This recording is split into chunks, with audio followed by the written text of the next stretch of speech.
Nerazzurri fans from all over the world, welcome to the Interglobe. I would say that we have to admit that we have a mental disorder.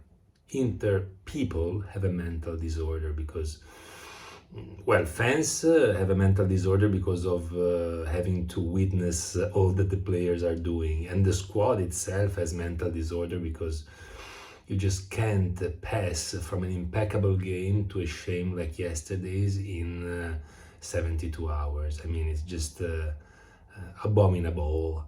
And I'm really shocked, of course, as many of us.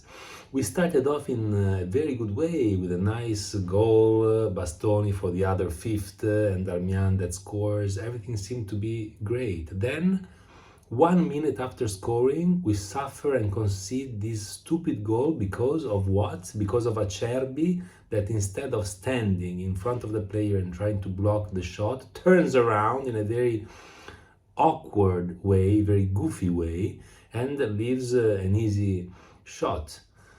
So Onana couldn't do anything on this. And then after the 1-1, we don't even know how, but we found ourselves on a 2-1 lead because of Lauti's beautiful conquering of the ball. And we are kind of luck because we didn't build a play. We stole the ball in their construction phase and scored.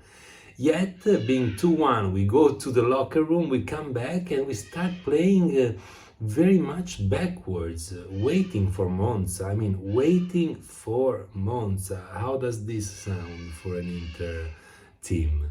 It's just not justifiable unless you want to wait and then counterattack and destroy the game and put the game to sleep, as they say. But no, you can't do that because you have Lukaku on the pitch, who is just a shadow of the man he used to be. We'll get to him. And, we tried to score the goal. We got a post with Lauti. Yes, we actually scored a goal with Acerbi, but the referee didn't validate it and it made a mistake. But we can't hide behind these sort of episodes. We played with Monza. So we ended up on a low key, and really the substitutions were forced, but the level of the team, especially the midfield, if you take out Barella and Çalhanoğlu and you substitute them with Gagliardini and Aslani, one is just not a soccer player, the other one is too young to be incisive. So you kind of have to expect a situation like the one in which we found ourselves in. Let's go to the players. Onana 7+, 7+ because he made a very good save, low save on his left in the very beginning, and then he saved a great header on a corner kick. And in general, he was very good with his feet, very agile in moving the ball around. So all in all, despite the two goals suffered, which I think he couldn't have done anything on, I think it's a 7+. Consistently good plays and performances by our Onana. Skriniar also 7+, because he was very solid. Always gives you the impression that he can overtake his opponent. Yes, the second goal of Monza came from his kind of area of competence, but he wasn't there, and Dumfries could have and should have done much better anyway. Bastoni 6.5. I mentioned in the last video that I would have loved to see a couple of players stepping up, namely Bastoni and Lukaku, and I have to say that Bastoni delivered. He shot that nice cross, the assist in the very beginning for Darmian, but all in all, he was also more cautious, and he was paying more attention in his defensive phase, which was lagging behind lately. So I give him a 6.5. Acerbi 5. First, as I mentioned, you turn around in that goofy, awkward way on their goal. But then, you're imprecise in your construction. You gave them a corner kick for free, basically for a stupid mistake. You are loose in marking your opponent. 5. Very bad game, and not easy to explain after such a superb game with Napoli against Osimhen, right? So I guess that as I feared, the squad kind of felt the context around them so different, so minuscule compared to San Siro, from 75,000 people screaming to 15,000. It's not easy to maintain the right concentration, and I would say that Acerbi failed to do so. Barella 6.5, he created a nice assist for Di Marco, who unfortunately didn't take advantage of it, but all in all he demonstrated a lot of strength, a lot of stamina in running around the pitch all the time. It's just a pity that he was substituted because of an injury. Let's see what's going to be. Let's hope it's not anything serious, because we also have seen what happens when we have to count on midfielders from the bench. Chala also 6.5, very good game. I just love Çalhanoğlu. You know that the Sultan of Swing is one of my favorite players, just like Tiramolla Onana. Let's not forget about him. But Sultan of Swing was really very good yesterday, and that's why I'm also very sorry to have seen him leave the pitch for an injury. Also, it's very seldom that he has physical problems, so let's hope that's something that he can solve as fast as Tuesday, so that he can play with Parma in Coppa Italia, although I think it's improbable. And then we get to Mkhitaryan. He had a very good game actually, until that lapsus, until that moment of madness that he had in the last minute, in which he tried to do a sombrero. I mean, you're 34 years old. You're a dwarf in terms of height.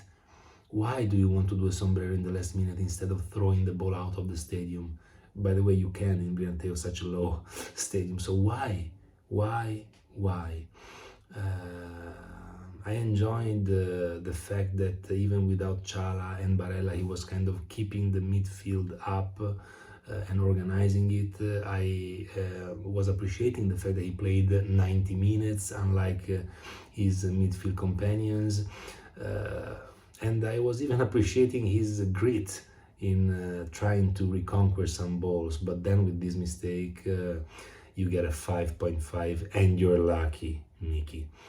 Di Marco 5.5, again problems in shooting corner kicks, all very low, with no explanation. I mean, why? You were doing so well, all of a sudden you shoot these corner kicks all low. And the assist from Barella that you didn't take advantage of is also something that has a way on this grade. So Di Marco 5.5, Darmian 7+. Not only the goal with an incredible and beautiful run from the wing to the center of the pitch to tap it in, but also he had a lot of nice crosses, and he was very attentive in defending. So all in all, I would say he had a performance above his standards, and he deserves a 7+. 7+ for Darmian. Dzeko 5. Okay, it was only 2.5 days after Napoli, but still, okay, you're 36 years old, but still, it's a pity that we had to witness this performance, which basically was a non-existing performance, and maybe this should be something that Inzaghi thinks about more in the coming games. The rotations. We've seen some players very tired. We've seen some players get injured. So something is not working in that compartment. Dzeko 5. And let's also remember about Dzeko why he got a 5, because he missed a goal on an assist from Darmian that was basically done. So that was also a pity. And Lauti 6.5, not only conquered and he made a solo goal basically, but in general he showed the right attitude. He had a nice header in the beginning of the second half, which didn't go in for just a few centimeters, and even hit the post close to the end with that right foot shot, bending it. So, I mean, he was positive in general despite the defeat of the team, and he gets a 6.5. Lukaku, what? 4. He touched 7 balls and he made mistakes on 6 of them. One was a header that he gave to somebody else, but nothing special. He seemed very slow, but most of all very light. You know, other players would push him around like a leaf.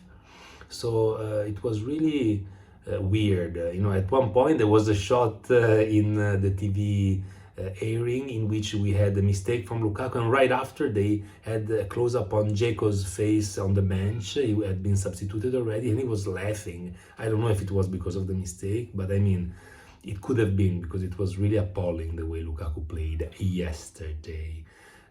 He was playing for Monza, basically.